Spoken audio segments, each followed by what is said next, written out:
You've seen it 1,000 times, maybe on a coffee mug, a t-shirt, or in countless parodies. Two stern-faced figures standing in front of a white house with a distinctive, pointed window. The man holding a pitchfork, the woman staring off to the side. But what you probably don't know is that this image, American Gothic, tells us as much about ourselves today as it did about America in 1930. And the story behind it? Well, that's even more fascinating than the painting itself. Let's start at the beginning. One summer day in 1930, Grant Wood was wandering around the small town of Eldon, Iowa, with a fellow artist. He wasn't looking for anything in particular, just seeking inspiration. Then he spotted it. A modest white house with an unusual upper window in the Gothic style, the kind you'd typically see in a church. Something about that architectural quirk caught Wood's attention. He later said he found it almost absurd, this pretentious European architectural detail on a simple Midwestern house. But instead of just sketching the house and moving on, Wood had a bigger idea. He decided to create a painting that would include the kind of people he fancied should live in that house. This decision would change everything. Now, instead of finding actual farmers to pose for his painting, Wood turned to his sister, Nan, and his family dentist, Dr. Byron McKeeby. Nan, who was 30 years old at the time, was transformed into the prim, stern-faced woman in the painting. Wood had her part, her hair severely down the middle and pull it back tightly behind her ears, creating that austere look that would become so famous. The transformation was remarkable. Photographs of Nan from that period show a much more vivacious woman than the stern figure in the painting. For her costume, Wood was incredibly specific about the details. He ordered a colonial print apron from a Chicago mail-order house, wanting to ensure it had exactly the right period feel. When it came to the rickrack trim, that distinctive zigzag decoration that was so popular in earlier decades, Wood ran into a problem. The trim wasn't available in stores anymore, so Nan had to carefully remove trim from their mother, Hattie's old dresses, to create the authentic look Wood demanded. Dr. McKeeby, the 62-year-old dentist who served as the model for the male figure, was initially reluctant to pose. Wood had to convince him it would be worth his time, and even then, McKeeby was somewhat embarrassed about his role in the painting. Like Nan, he posed separately in Wood's studio in Cedar Rapids, never actually standing in front of the house in Eldon. Wood dressed him in a dark jacket over clean, pressed overalls, another carefully chosen detail that spoke to the dignity Wood saw in rural American life. What makes this even more interesting is that Wood had the models pose separately and never brought them together in front of the house.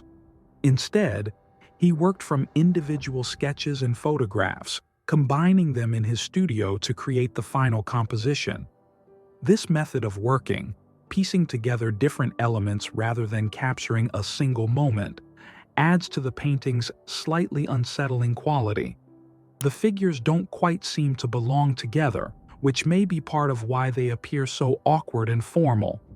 When we dive deeper into how Wood constructed this image, we discover a masterclass in symbolic composition. Every single element was carefully chosen and positioned to create a complex web of visual relationships that most viewers might miss at first glance. Let's break down these fascinating details. The three-pronged pitchfork serves as more than just a farming implement. It's a central geometric motif that Wood repeats throughout the painting. Look closely at the stitching on the man's overalls and shirt. The same three-pronged pattern appears there, creating a subtle visual echo. This repetition isn't random. It creates a rhythm that draws your eye up and down the canvas. The pitchfork's prongs also mirror the Gothic arches of the window above, linking the human figures to the architecture behind them. Speaking of the Gothic window, its distinctive pointed arch shape is cleverly reflected in the facial structures of both figures, particularly in the man's long face, and the woman's pinched expression. Wood even echoed this Gothic architectural element in the pattern of the woman's dress collar and the man's facial features. The compositional genius extends to the positioning of the figures themselves. They're arranged in a way that mirrors the symmetric design of the window, creating a sort of human architecture that complements the house's geometric patterns.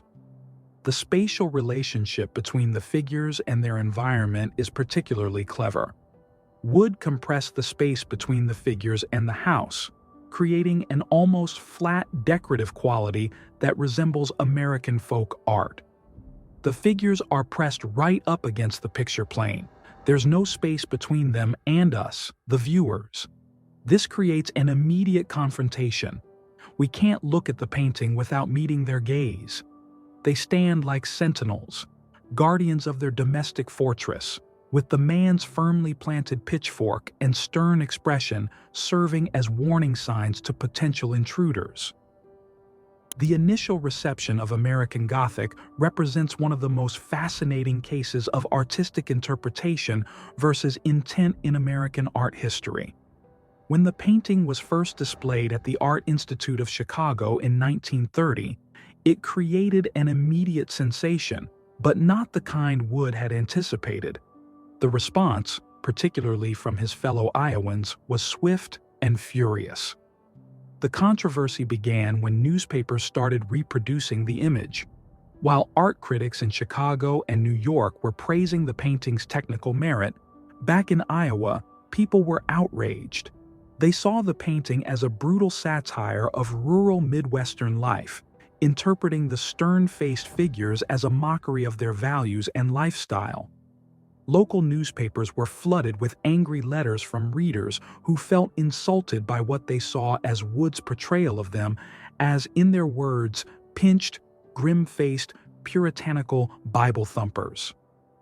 The backlash was so severe that Wood felt compelled to defend his work publicly. He was genuinely taken aback by the hostile interpretation of his painting. In interviews and written statements, he repeatedly insisted that far from creating a satire, he was paying tribute to the resilient spirit of Midwestern folks.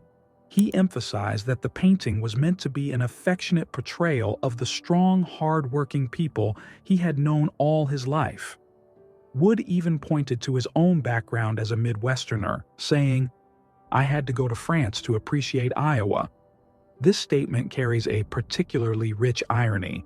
It took leaving his home state and experiencing European art and culture for Wood to see the artistic value in the everyday scenes and people of his homeland. The misunderstanding reveals something profound about the relationship between artistic intention and public reception. Wood had created what he thought was a respectful, if slightly stylized, portrayal of rural American values, but his audience saw something entirely different. Disconnect would continue to fuel debates about the painting's true meaning for decades to come. What's fascinating about American Gothic is how its meaning seemed to shift with the times. When it was first exhibited, many art critics, including the famous Gertrude Stein, saw it as a satire of small-town life.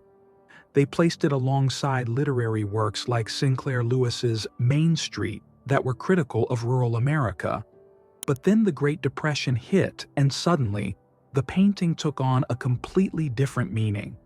Those stern, unsmiling faces were no longer seen as objects of ridicule, but as symbols of American resilience and determination. The couple became representatives of the pioneer spirit that helped build America, steadfast, hardworking, and enduring. But let's dig a little deeper, because there are some fascinating modern interpretations of the painting that add even more layers to its meaning. Art historian Trip Evans suggested in 2010 that the painting might actually be a mourning portrait. He points to details like the closed curtains in the middle of the day, a Victorian mourning custom, and the woman's black dress beneath her apron. This interpretation gains extra weight when you consider Wood's personal history. He lost his father when he was just 10 years old and later lived above a garage used for hearses. Death was certainly something that loomed large in his life. Here's an even more unexpected interpretation.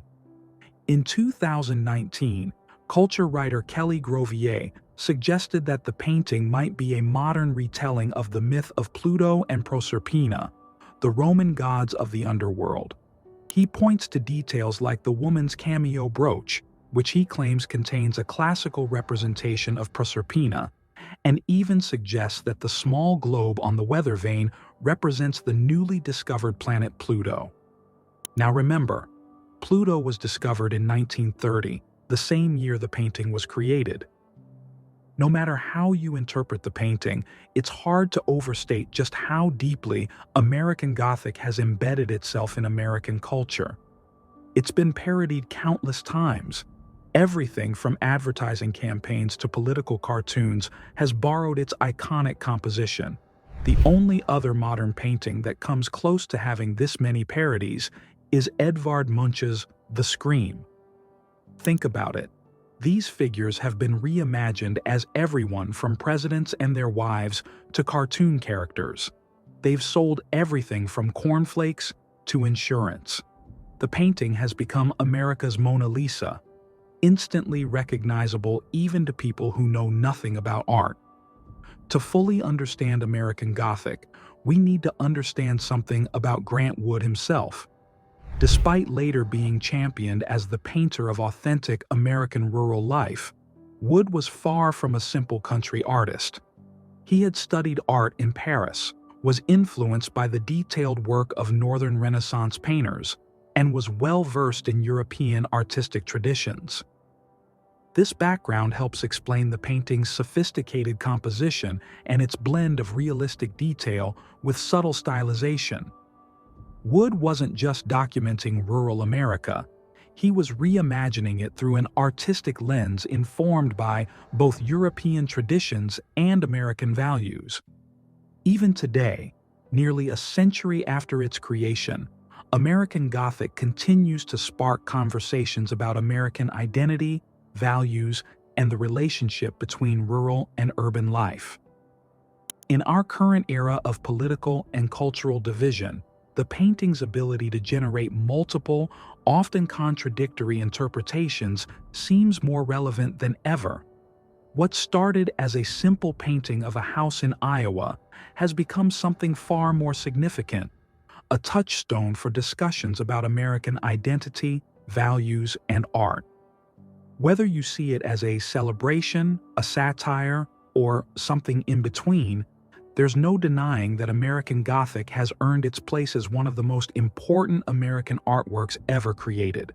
And perhaps that's Grant Wood's greatest achievement, creating an image so simple yet so complex that it continues to spark debates about who Americans are, even as we approach its 100th anniversary.